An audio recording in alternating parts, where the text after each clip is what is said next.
The Commission for Tertiary and Vocational Education is more or less the regulator following major policy changes in the provision of education at the secondary level.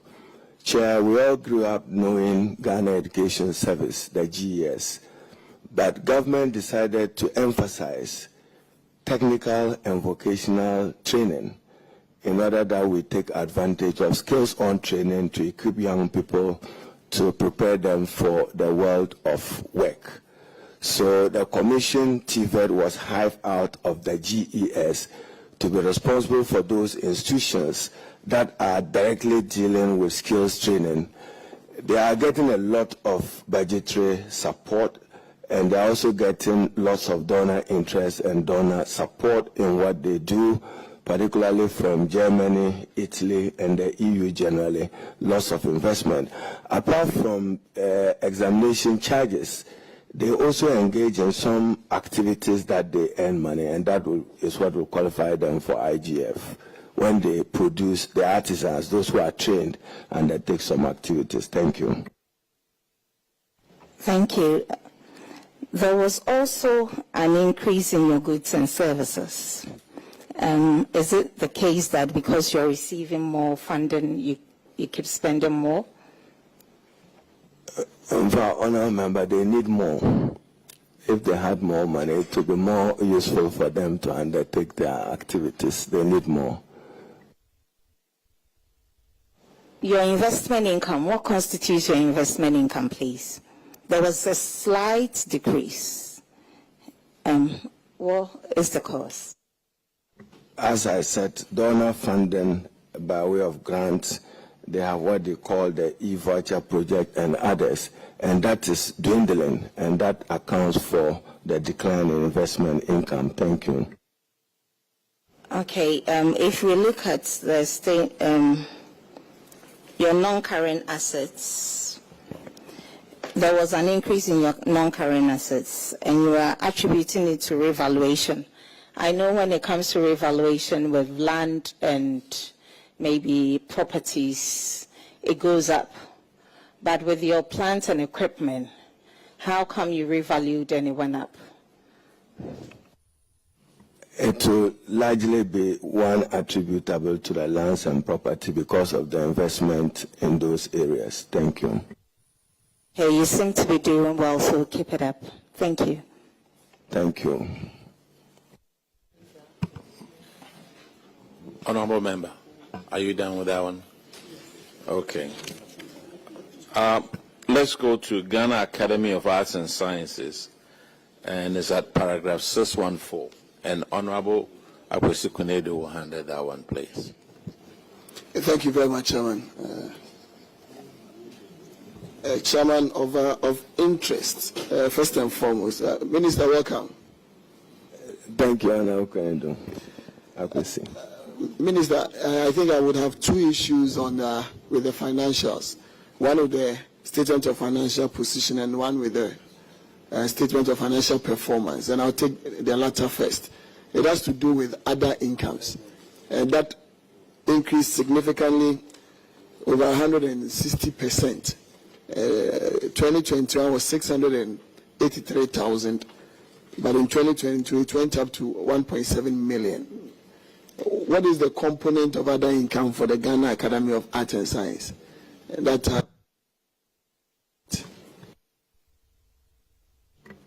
Chairman, the Ghana Academy of Arts and Sciences is a very important institution, and a month ago the leadership called on me to see how government can increase their funding, particularly in the area of research, math, science, and engineering. If you see the leap from 683,000 to 1.7 million, it's attributable to support from the Ghana Education Trust Fund. Oh, okay. But when you look on the statement of financial position, two things are striking. First is an increase in your current asset, and second, a decrease in your current liability. such an inverse relationship, because once your current liabilities are reducing, it means either you are liquidating some of your cash and cash equivalent to cater for that. But once the current assets are increasing and your liabilities are decreasing, there ought to be a certain fundamental arrangement in there. That is why I don't get it. What is making the current liabilities decrease? It means you are paying off either your debt, but however, your cash and cash equivalent, that is your current asset, keeps increasing. That inverse relationship is a bit interesting in finance. So I don't know what is happening. Chairman, I won't go into an accounting detail with you. What I know is that they are offsetting their outstanding liabilities. Thank you. Hi, Minister. Yes, the current ratio is also improving, so it's good. Their statement is all right. The comparative change within it is not that much, so, Chairman, and that will be it for them. All right, so that'll be it with that one. We'll go to Ghana Science Association, and it's on paragraph 624, and Honorable Hotoje will take care of that one. Thank you, Mr. Chairman. Mr. Chairman, we are looking at the financial performance of the Ghana Science Association. If you look at it, you will see that their surplus increased to 1,036,164 in 2022 from 828,781. And this was attributable to their ability to increase their internally generated funds and government subvention. But if you look at the expenditure, it increased by 32.5%. That is from 767 to 1,117,000, and they say this was due to employee compensation, and that I cannot understand very well. Was it due to the fact that they've increased the number of staff, or promotions, or what? They need to give me further clarification on that. Chair, it will be a combination of factors: one or two additional recruitments, and two, payment of promotion and other related expenses. Thank you. Thank you. When we come to your financial position, your non-current asset decreased by 8.5%. That is it decreased from 246,515 to 225,609. Then looking at your current assets, there is an increase by 12.2%. That is from 325,000.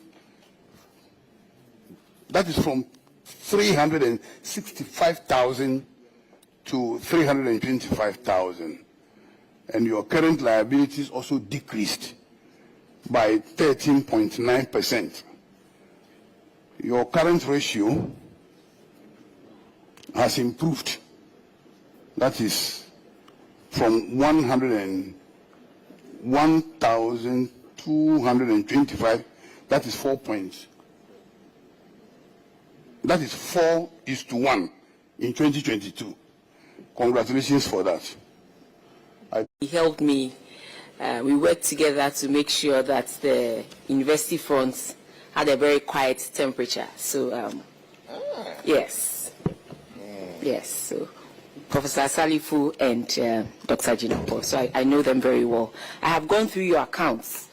I think everything is fine. The only, it's just a caution that I want to give to you. In 2022, from your accounts, you could pay your short-term liabilities by 3 times. But in 2023, it came down to 1:1. So I would want you to keep an eye on that to make sure either maintain this or improve, but you can't go below that. I think that's all I have for GTech. Yeah, thank you. So, Chair, thank you very much. we know that the Commission is doing its best to regulate the tertiary education space of our country to ensure compliance with minimum standards in the provision of quality higher education. But as you noted, part of their problem is making sure book and research allowance is paid on time, and that's always done in consultation with the Honorable Minister for Finance. And to deal with a major problem, many of the universities chair are saying that when workers exit, they don't have the opportunity to replace them, and they have to wait and count on the Honorable Minister for Finance to give them clearance. So there is a significant reduction, and almost every public tertiary institution is in need of some opportunity to recruit 1 or 2 persons, particularly at the level of faculty. And I pray that the relationship continue in order that will deal and allow for peace to prevail on our university campus. But overall, we are doing well. We are enjoying some sanity in the tertiary education space. Thank you, Chair. Minister, maybe it's also because of the fact that when they exit, you would expect to see some dip in the compensation package. But many a time, you don't see that reflecting there. So that is why sometimes they tend to struggle to give clearance for them to replace. So I think they should also look at all those things and see how best the attrition reflects in their compensation amount as well, so that then when you go in you ask for clearance to replace, to bring it to par, then the minister will be comfortable to do that. But I think you should work together on this and see how best you can replace, if not all, at least a number that will make the universities fit for purpose in terms of their human resource. But Chair, whilst I agree with you, the response from the Ministry of Finance must be timely in order to save the institutions when they do make the request to replace faculty. If, for instance, you have the School of Medical Sciences wanting a particular specialist to teach a particular course, following the retirement of that person having assumed the mandatory public retirement age, if it takes a year that the Ministry of Finance does not respond, the university will be found wanting, and then students suffer.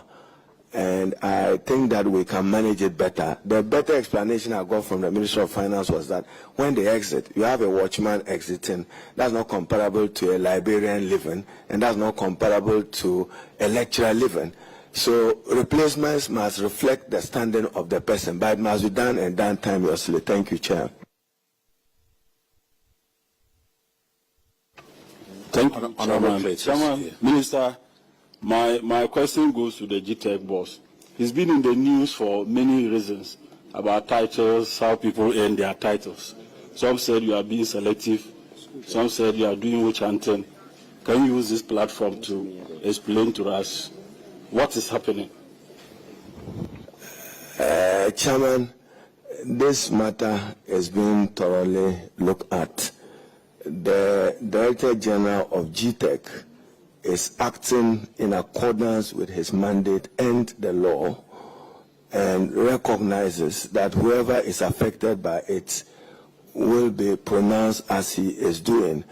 A number of it will refer to council, and they are looking at it. I'm awaiting a report from the GTEC council for a briefing. Then I'll come back to this house if you so desire. Thank you. All right, we have a management issue over here. Overdue receivables of 1.3 million Ghana cedis. What has happened to this? And it started from 2017 all the way to 2023. Chairman, management has put in measures to improve the Commission's operations, including revenue mobilizations. Institutions were served demand notice, and in addition, a debtors task force was considered to help in the recovery of debts. Accordingly, some 999,276 of the outstanding has so far been recovered. We confirm from our review of receipt books and corresponding bank statements that management has recovered an amount, as I've stated, of 999,206 out of the total amount of 1.3 million, leaving an outstanding of 308,194. These recoveries are supported by appropriate evidence.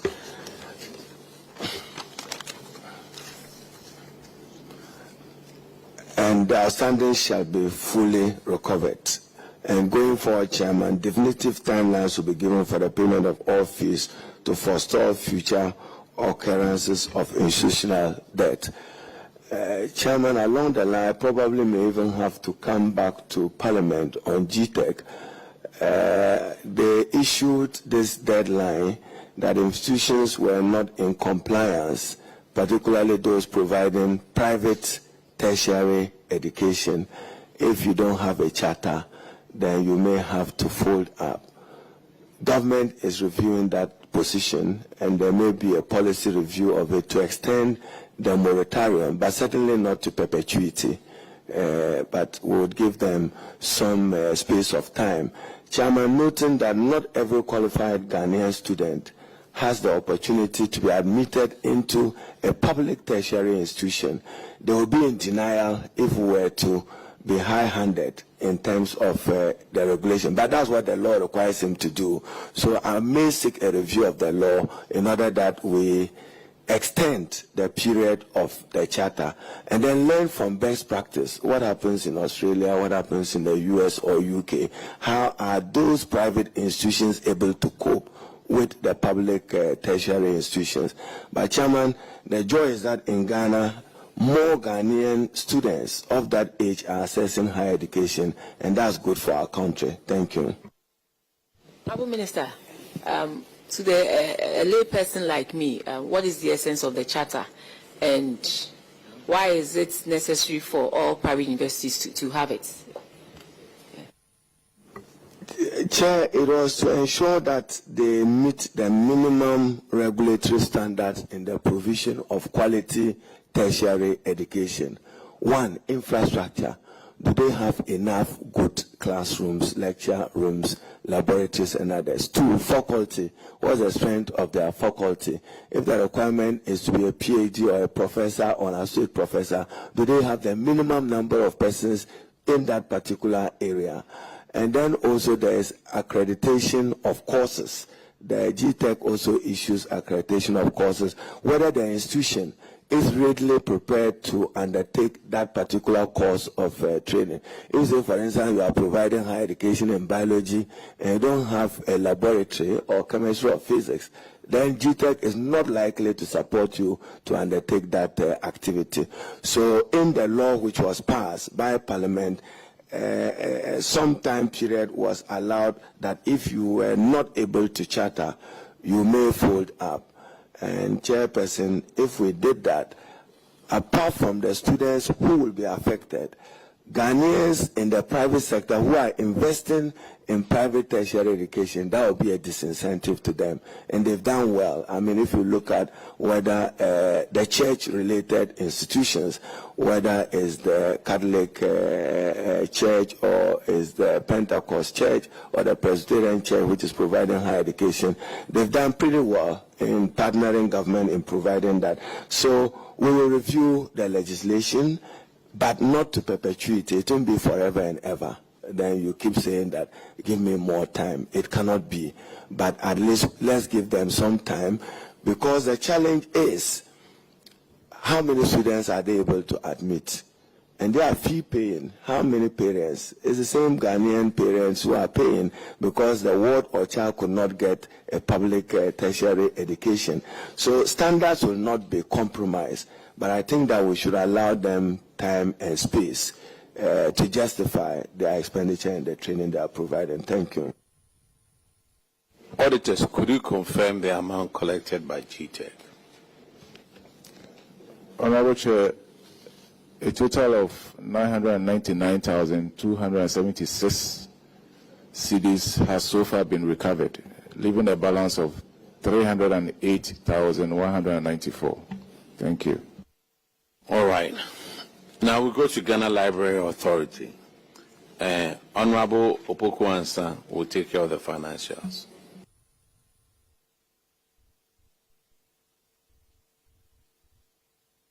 Thank you very much, Chairman.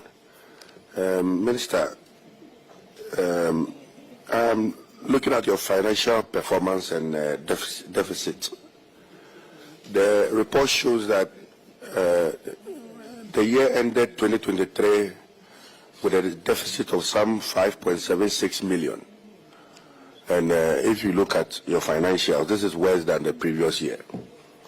Are you able to tell the committee specific factors that led to this worsening deficit despite a 66.8% increase in your total income?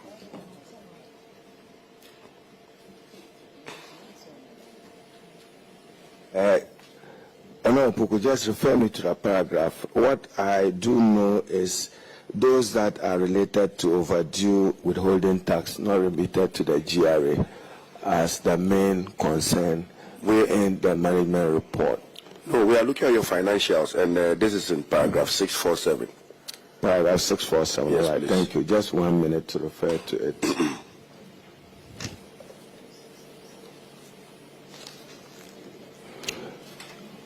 Yes, sin. Thank you. With a deficit of 5.7 as compared with a deficit of 4.2, representing a duration of 36.5% in its financial performance. The details of the authority performance in for the year presented in table 9.1. So, income.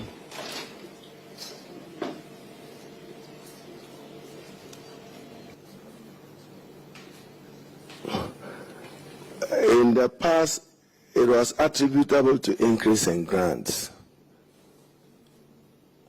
I'm not able to say same for the same period.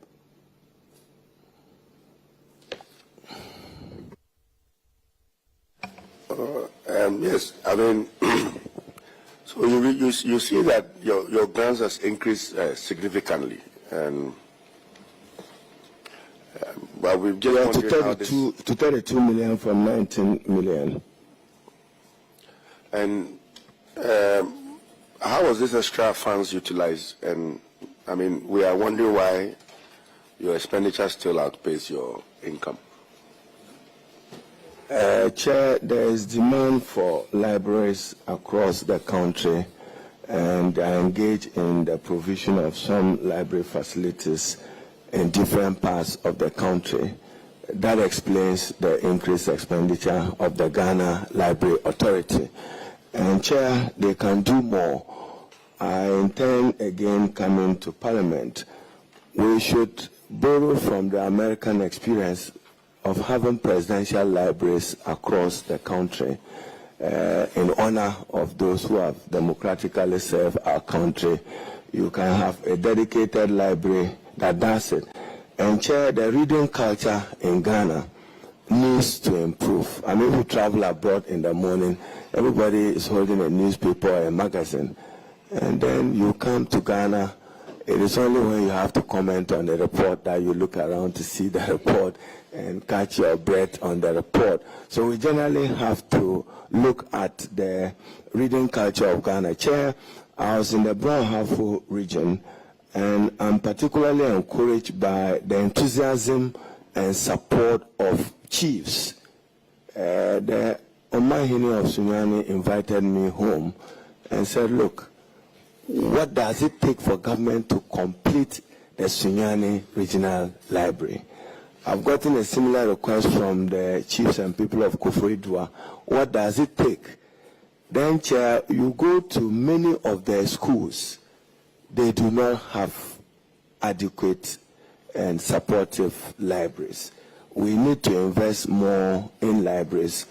I'm seeking to come to Parliament to revise the Ghana Library Authority legislation and to make a strong case for them to have at least every school must have a minimum of a library in good standing. Not when, and probably if we have the resources, we should even be thinking about digital library for the student whether secondary school or at whatever level. So, Chairman, what accounts for the increase in expenditure is driven largely by the need. And across the country, I was in the Upper East region. I was told that, for instance, even Regional Directorate of Education, no office to house them, Metro Director of Education, no office to house them, no library. Our children shouldn't just be in school. They must be in school to learn. I thank you. Thank you, Minister, and thank you for the efforts to increase libraries across the country. Let me now take you to your non-current assets. We also saw an increase, or we've seen an increase of about 94.9 million, and that's over 500%. And the reasons given for this is that there was some revaluation and acquisition that was done. Are you able to tell these committees a bit of details? We want to find out why your non-current assets would increase by over 500%. What specifically did Ghana Library Authority do to... Chair, once they build, then that will add to the re-evaluation of their assets, and that will get the figure jump up. Thank you. In fact, Chair, one of the concepts I inherited is the Ghana Library Authority seeking to do public-private partnership. They have a lot of good land across the country, and whether a private sector person can partner them to build a library and use a portion of their land. But that's still a matter we are discussing to see whether it's feasible and whether it guarantees value for money, particularly with the use of state and government lands. Thank you. Thank you very much, Chairman. That'll be all for me. All right, thank you. Now let's go to management issue. And Honorable Enim will thank you, Chair. handle that. Minister, this infraction has to do with overdue withholding taxes to the tune of 1,023,860 Ghana cedis. And from the auditor's review, most of these withholding taxes were withheld from 2019, 2020, 2021, and 2022. And it's quite worrying that we would withhold up to about 1 million and we would not remit to Ghana revenue. Minister, before I come to the substantive question, you look at the institutions that have been withheld, and quite a number of them are very, very significant. For EPP Books, Tanit Limited, they were withheld to the tune of 156,000 Ghana cedis. This was in 2022. EPP 2020, and the amount involved are quite significant. And I'm asking myself, what are these institutions doing? How have they been filing their returns? Because if you have withholding taxes withheld to this tune and you are not chasing for your certificates and for your credits, how are we managing this, Minister? Chairman, thank you very much. We have recommended to management to ensure that the 123,860 is recovered. Indeed, management reached out to the Ghana Revenue Authority, and accordingly, some 182,183 cedis have been sent down to the Ghana Revenue Authority. 7th November 2024, 45,114. 13th August 2025, 52,000. Then 14th October 2025, 82,188.83 has been recovered. Thank you. Minister, it looks like from the total the auditors confirm, we still have a significant amount to remit. We are looking at 1 million and auditors confirming 182,000. So we have so far almost about 800 and something thousand yet more to remit. So, Minister, if Ghana Library Authority can take steps to immediately remit this amount to GRA so that these institutions that have been withheld Executive Director, I hope you are listening, receive the tax credits for all these years. Because one thing that I think we have been considering for the past few weeks, a number of these infractions keep happening. And I ask myself, what are these institutions doing? Because if these institutions will put some bit of action into it and follow up with these institutions, I believe that it will push them to be able to remit these amounts to the GRA. Thank you. Executive Director, Ghana Library Authority, you have to ensure respect and compliance. I'll follow through with him and his team. Thank you. Thank you, Chair. Thank you very much, Honorable Minister. The next one will go to his National Service Authority, National Service Scheme. And Honorable Abner Asare will handle that one, please.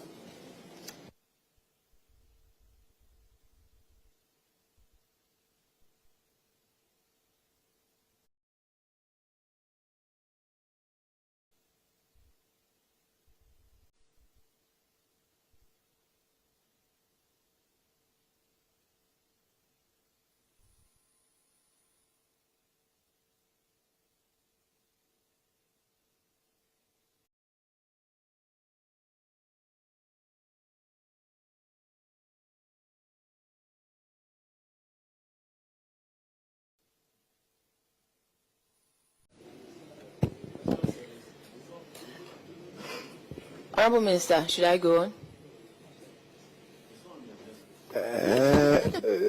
Chair, you may want to go on, but I would choose to set the record.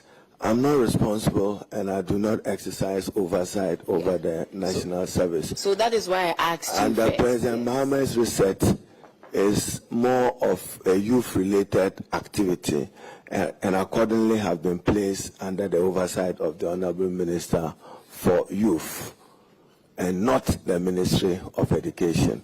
Thank you. Thank you very much, Mr. Chairman. We will let the appropriate ministry come and answer to this infraction. Thank you. All right, thank you very much. The next one we'll go to is Student Loan Trust. Honorable Enim will take care of that one. Okay, it's on paragraph 666. So, Minister, we'll be considering the financial performance and financial position of Student Loan Trust. With the financial performance, you can see that the bottom line, we are still not doing well. For 2022, we had a deficit of over 5,204,000. Then 2023, we are still reporting a deficit of 5,116,000. Although there was some small improvement, but then it's still very bad situation because we cannot continue to put surpluses. And I know the activities of the Student Loan Trust is not for profit making or anything, but then we should be also be prudent with how we spend within these institutions. I would want to look at the first item, compensation of for employees. It went up by about 33%. I just want to understand whether this was due to the increase or improvement in staff strength, or this was as a result of some increases in bonuses and compensation to employees. Chairman, thank you very much. It will be a combination of it, new recruitments, promotion, and payment of bonuses. And Chairman, the Ghana Student Loan Trust is now being repositioned by the President to undertake 3 major core social interventions of the Mahama administration. One, the payment of bursaries, or call it a no-fee stress, which Chair has made significant impact on the life of those students who otherwise, for being financially disadvantaged, may not have been able to pay their fees. Then 2, the Ghana Student Loan Trust now is also responsible for the disbursement of the no fees for persons with disability, a new rights-based approach to supporting persons with disability. Chairman, I'm before Parliament, as you recall, in seeking a review of the Ghana Scholarship Authority. It is my view that in future, these two institutions can relate, the Ghana Student Loan Trust Fund and the Scholarship Authority. My view, even though I campaigned unsuccessfully, was that we should earmark 2.5% of oil revenue for human capital development and human resource development, so that into the future we could have what pertains in Sri Lanka, a Ghana bursaries and scholarship authority, so that one arm of it will be responsible for bursaries to pay it to a no fee stress category of persons. And then, Honorable Abuna, you guide us with your experience at the Ministry of Finance. So now you say no fee stress, most impactful initiative of President Mahama. Now, if in September, October, November, the Ministry of Finance is not able to release the money for student loan trust, it defeats the purpose of the intervention. You're asking the student to go and borrow. It's the same student who is in need, who doesn't have the support, who is in dire, urgent need of it. So earlier releases can be useful and supportive. But as I said, my view was that because Ghana have never had a scholarship authority bill, I wanted to work 1 year, see what scholarship will do, deal with this nepotism and chronism associated with allocation of scholarship, provide for some discipline. But believe me, my most impactful lunch as minister was when the no fee stress was launched. I had good sleep that this was an impactful, meaningful social intervention of the president. And many of you sitting here, colleague MPs, you know how much you spend in paying school fees when the period comes. You get demands. So, but just to send a caution, Chairman, the Director General of GTEC is here. I've seen some schools increasing their fees because government says it's absorbing them. We won't accept it. So make sure you issue consequential instructions to your schools not to take advantage of that. Thank you. Thank you, Minister. We are still on the financial performance. I want to understand one or two things here. From your revenue from exchange transactions, I see here interest income, which went up by about 48%. I just want to understand what form of or what kind of investments is SLTF involved in? What kind of investment that would be able to give you this amount, this increase of about 48%? What kind of investment are they into? I'm sure normally they get releases from the Ghana Education Trust Fund, and then they deposit it in banks whilst processing payment. Arising out of it, some interest accrue, and that is accountable for what you've just mentioned. And Vice Chairman, I'm happy to announce that we've now, Ghana Student Loan Trust have roped in students at the law school can now go in for the Student Loan Plus. Okay. Hitherto, this was not done. The President announced it when he launched the opportunity and facility for persons with disability. And then, Chairman, so here is where you accountants, you can help government. We are thinking of reviewing the interest rate regime of the student loan trust. Now, a student gets a loan, that student gets out of school, he has no job, and you are compounding interest for the student. Mathematically, what's the fairness in that? So we may have to go back to the simple interest regime, but also not jeopardizing the income security of those from whom the money emanates from. But I don't think that it's fair that we compound interest when they don't have jobs. But the student loan trust, I believe, is doing well. I've requested Get Fund to increase their budgetary allocation so that those, in addition to their need, if the government is paying off your no fee stress, and you think that you need an additional 5,000 or 10,000 to support your need, you can go back to the student loan trust, enter an arrangement with them, and you'll be supported. Thank you, Chair. Thank you, Chair. I think that I asked this question because I saw the drop in your current ratio, which in financial sense, it makes a lot of sense because we are utilizing the cash resources that we do have, and that is what resulted in the increase in the interest income. And that is something that will encourage that all these institutions will learn from and be able to adopt these good cash management practices. Thank you, Chair. Chairman, the member is forcing me to behave like the chairperson, Abena. What is current ratio? Me, I know debit, the receiver, credit, the giver. You are taking me to the world of current ratio. The accountants here will want to respond to that. All I remember is debit, the receiver, credit, the giver. I don't remember. Honorable Minister, I would like to ask you a question on unreturned pickup vehicles loaned to national security. The auditors are saying that we cited a letter with reference number SCR/DC 28/554/01D, dated April 7th, 2020, from the Office of the President, requesting for the release of the vehicles to national security, which stated that the vehicles will be returned upon completion. We noted during our review of assets management that 100 brand new Isuzu pickup vehicles procured by the ministry in 2020 to be distributed to various SHS and other educational institutions to facilitate teaching, learning, and other administrative activities were released to Lieutenant Colonel Faustina Dennison with National Security on 28th of March 2020 and 29th of March 2020 to assist in the fight of COVID-19 pandemic. These vehicles have not been returned to the ministry after the pandemic ended. We also noted that no change of ownership was effected from the supplier's name, Mac Autos and Spare Parts Ghana Limited, into the ministry's name before the vehicles were released to the national security. And it gives a long list over here.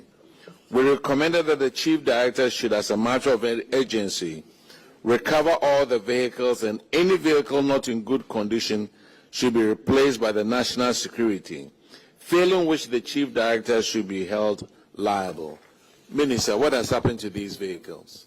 Chairman, the Chief Director is here. It's your whole but Chair, to assure you that it's important that we put your question in context. As you yourself rightly observe, COVID, the country had to go through some national emergency in containing COVID. And probably at the time, national security required those vehicles. You know, government procurement, you couldn't have been waiting that go through procurement of 1 to 3 months to get vehicles to release to national security.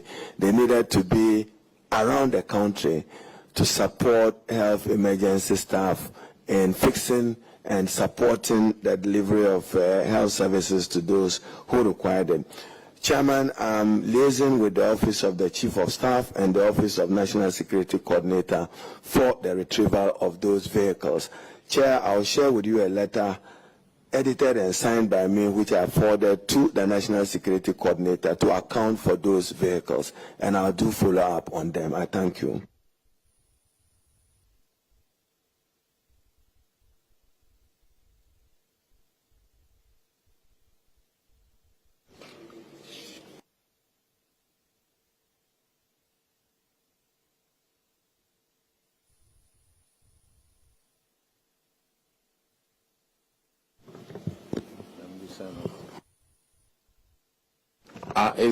Okay, so let me go back to the Get Fund issue, the financials of Get Fund.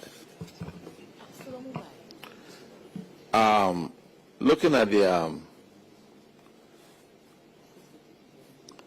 financials, Get Fund, if you look at the revenue from exchange transactions, 2022,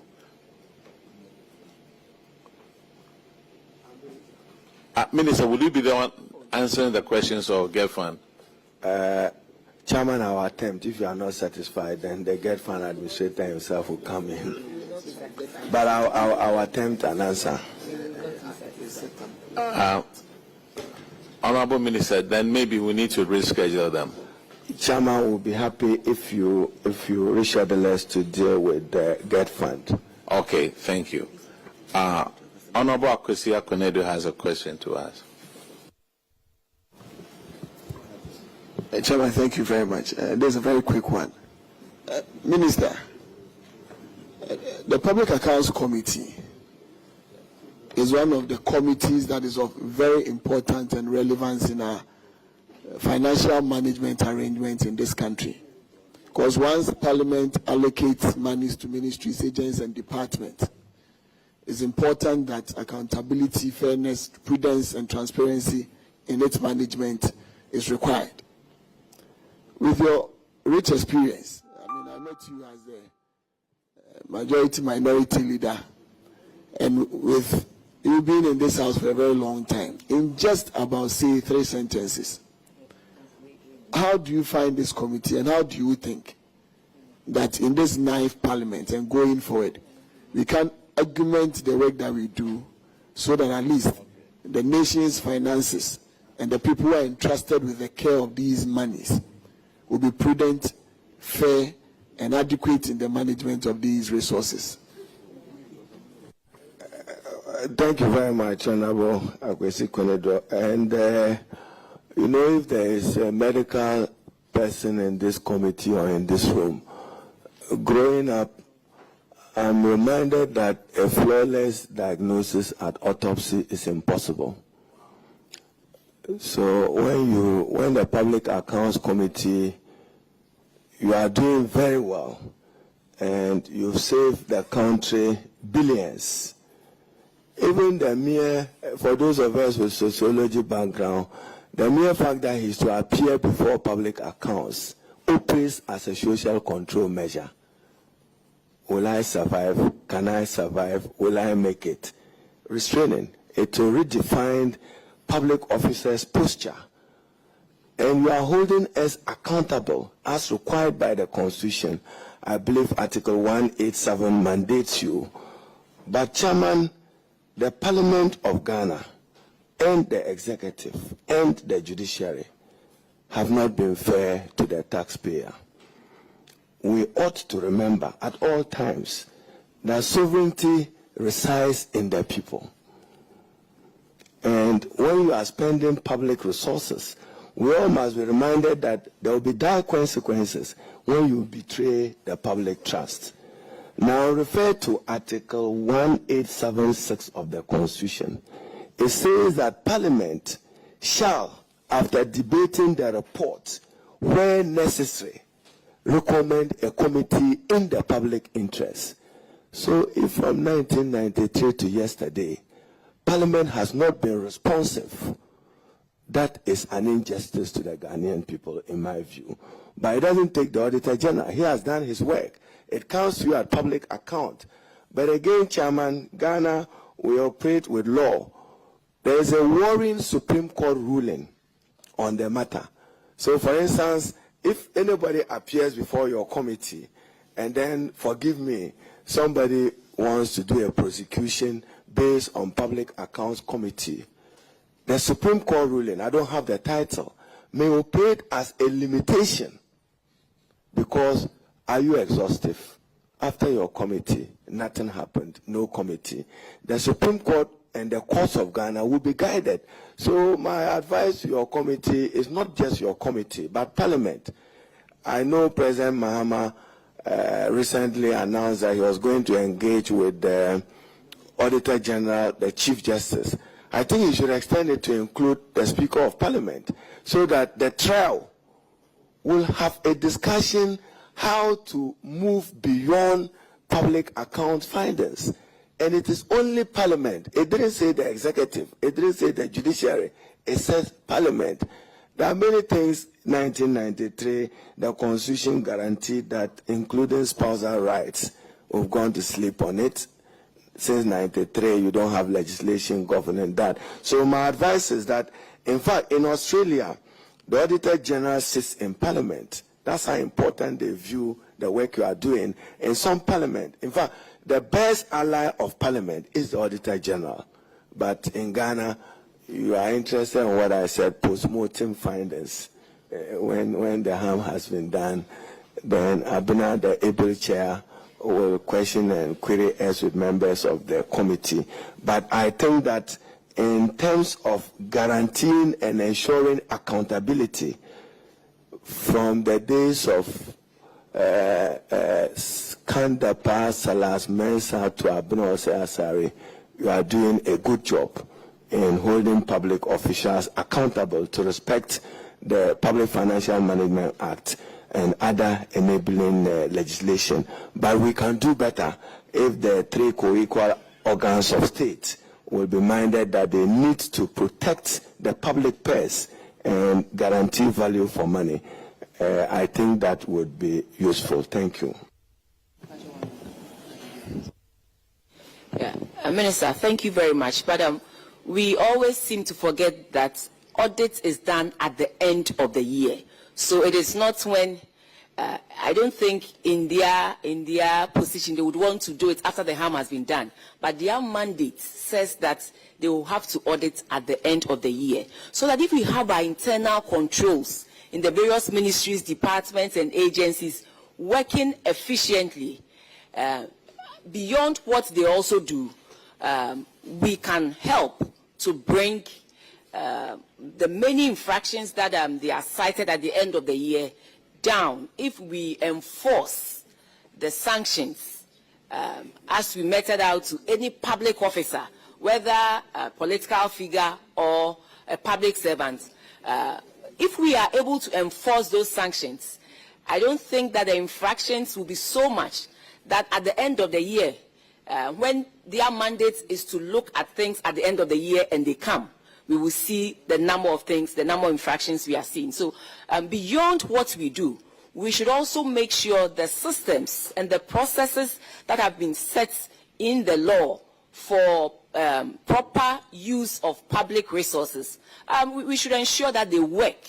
And once they work, I believe that with your suggestion that Parliament, the judiciary, legislature, and the executive should work together in conjunction with the Auditor General, we will go a long way to see that many of these infractions are reduced to its barest minimum. So it is us, and it is also enforcing the laws as it's supposed to be.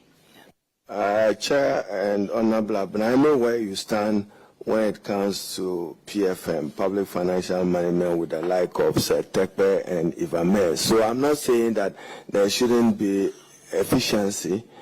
Internal controls need to be strengthened. But what I'm saying is that don't wait until the body is in the mortuary and you say you want to find out why it is in the... But I'm guided. So we leave it to you to do your post public expenditure scrutiny. That is your mandate. But I agree with you that we should strengthen internal controls and emphasize more on preventing many of these infractions. By your committee in the last decade and two have saved the state billions of Ghana cedis, and you can do better. I thank you. Thank you, Minister, for your insightful comment about it. But two things, so that at least Chairman can discharge you for others to come. First and foremost, it's good that you bring our attention to Article 1866 and 1876, reactivating that to make sure that another committee within it comes to do a follow-up on those ones is very important. But secondly, I mean, you made a point about post-mortem. However, I don't know how it may sound in the minds of public officials listening, but they must bear in mind, post-mortem is important, and every single infraction that the Auditor General raises, every single infraction ends up becoming criminal infractions, and criminality has no limitation. So regardless of it being post-mortem, that is what the statute says. It must be done at the end of the financial year, so that the infractions that you commit will then be brought here to be expatiated on. And remember that it has no time limit. That is why at times we can even sit to consider 2021 reports. So regardless of it being post-mortem, we still have the mandate to pursue anybody who causes financial burden to the state unwarranted. Thank you very much, Minister. Thank you, Chairman. I can only say I concur with the Honourable Member. Thank you. Honourable Minister, thank you so much appearing before the committee to answer these questions. You and your ministry, you are discharged.